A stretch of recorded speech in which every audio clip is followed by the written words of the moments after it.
audio real quick. The power's off right now. We're on generator. So I came out here trying to find a signal. Let me see. I got to do it. We can do it. Salaki. Hold on.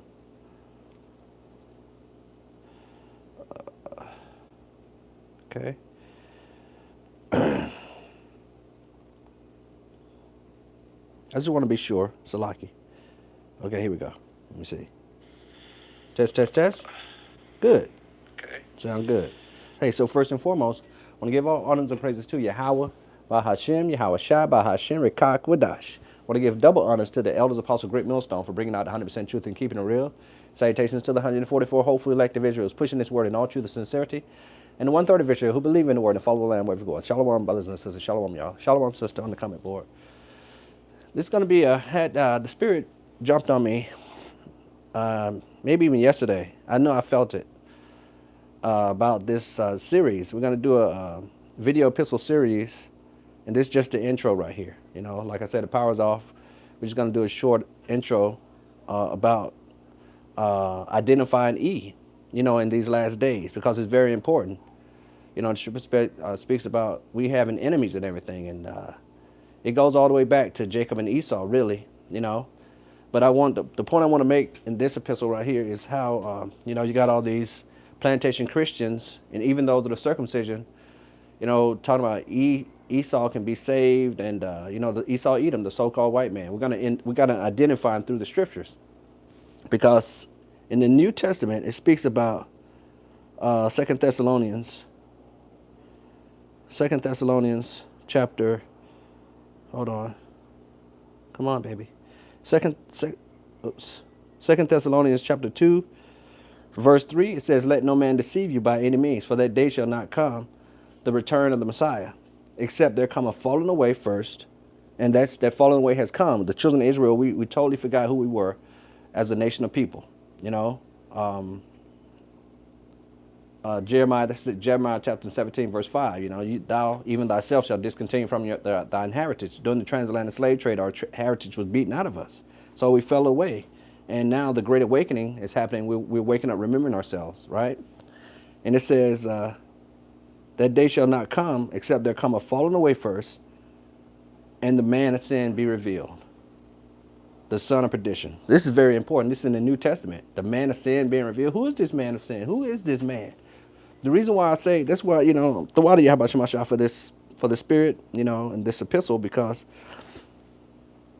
I wanted to correlate. A while back I did an epistle about now we know who you are, now we know who we are. You know, I did an epistle about, I used that movie Unbreakable with Bruce Willis and Samuel L. Jackson.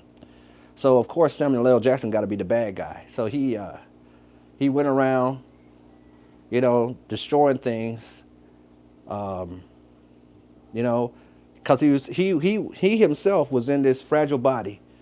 And every time he hit himself or fall down, he'd fall down, break all his bones in his body, you know. And he was like, well, wait a minute. Why am I cursed like this? Why am I so prone to this? And if I'm this way, there's got to be somebody on the other end of the spectrum that should be invincible, you know. And he did the search trying to find out if it was true. Like if I'm, you know, just like we are. You know, that's why I entitled that epistle and use that little clip. Now we know who you are. Now we know who we are. So the scriptures, see, we under the children of Israel, the so-called Negro, Hispanic, and American Indians are under the curse right now. You know, we're at the bottom of society right now. You know, but Esau, Edom, the Caucasian race, the devil that the Bible speaks of, they're in their heaven right now. You know, during this series, we're going to bring out Lazarus and the rich man. Same thing, the same correlation, you know. We're going to bring out Lazarus and the rich man. And we're going to bring out a lot of scriptures that, without a shadow of a doubt, identify this man being the man of sin. We're going to jump down to 2 Thessalonians chapter 2, verse 8. And then shall that wicked be revealed. The wicked, yes. Of course, we're going to have to bring out Job chapter 9, verse 24. The earth is given into the hand of the wicked, which also goes right back to Jacob and Esau. They both received the blessing of rulership of the whole world. Now, I don't want to get ahead of myself because that's all I wanted to say anyway. But I do want to get Psalm 73. When we speak about the difference, of one person being under the curses, one person being in heaven. And when I say these persons, I mean the whole nation of people. So I'm going to jump over there. I'll come back to Second Thessalonians because there's another point I want to make in there.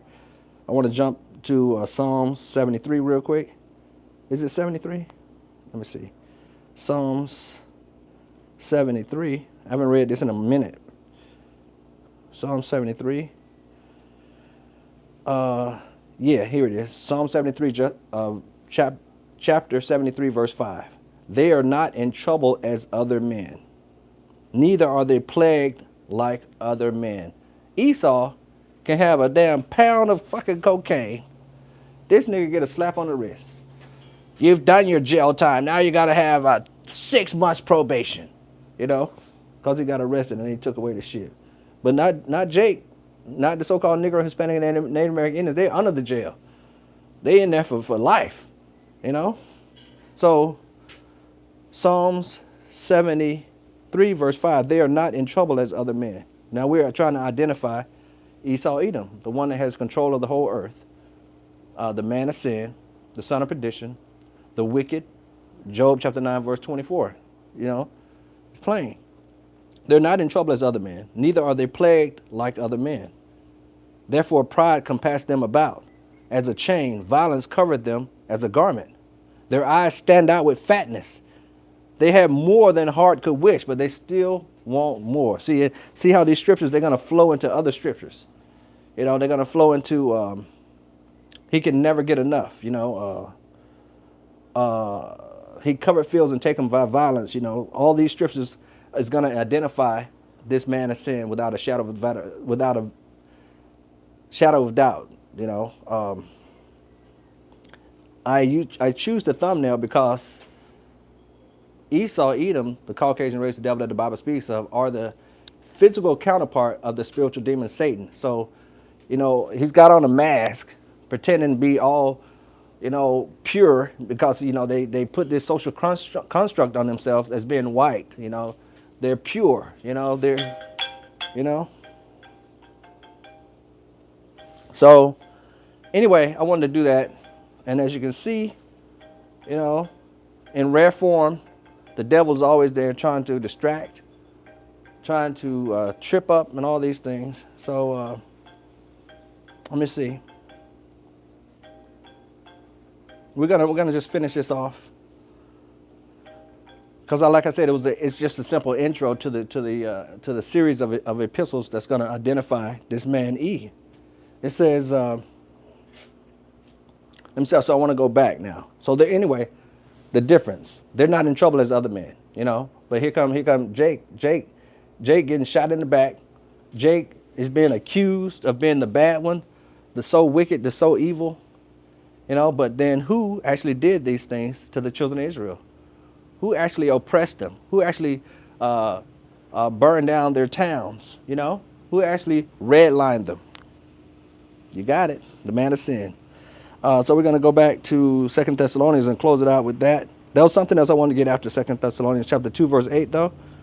It says, and then shall that wicked be revealed. The wicked. Going right back to Job chapter 9, verse 24. The earth is given into the hand of the wicked. Then shall that wicked be revealed, whom the Lord shall consume with the spirit of his mouth. And right now he's been consumed. He's been talked about. He's been ridiculed. He's been pointed. Shake the hand so they may go into the gates of the nobles. Your time is up, Esau. The Lord speaks to the mouth of the prophets, and shall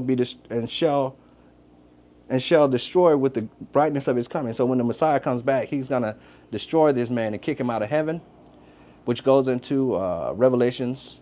When that great dragon was cast out of heaven, there was a war in heaven. That's them. That's the man of sin. And that's how plain and simple it is. So when you identify these people, you know who you are without a shadow of doubt. You so-called Negro, Hispanic, and Native American Indians. You know about the kingdom of heaven. You have more understanding. And it's just so plain. I remember I did a rebuke on Geno Jennings one time, and he was advocating for Esau. He had them all in the front row and shit. They got the same blood as me. They this shit was funny, bro. Just to see them, they just look they have a when we get into the series, man, they even when you go back to Jacob and Esau when they were born, it says this is our brother. But it's two nations are in thy womb, two manner of people, two different manners of people. That's why there's different mannerism. The whole thing, is so plain. And I want to thank Yahweh Shemashah for the spirit, I want to thank Yahweh Shemashah for the spirit of this epistle, for the Holy Spirit of truth, that we may know these things and believe them and trust in Him, and repent to understand and know that we got next, bro. The kingdom of heaven is at hand. So I think we're gonna end it off right there. I feel like I'm stumbling all over myself really, because the power is off and I got to get to the plantation. Devil calling, all kind of shit. So with that, I want to give all honors and praises to Yahweh, Bahashem, Yahweh Shai, Bahashem, Rekah Kwadash. I want to give double honors to the elders, apostle, great millstone, for bringing out 100% truth and keeping it real. Salutations to the 144 hopefully elective Israel pushing this word in all truth and sincerity, and the 1/3 of Israel who believe in the word and follow the Lamb wherever it goeth. Shalom, brothers and sisters. Shalom, y'all. And look out for those for the series that's coming up. A few video epistles. Through the spirit and power of Yahweh Shemashah. Keep the faith. Shalom.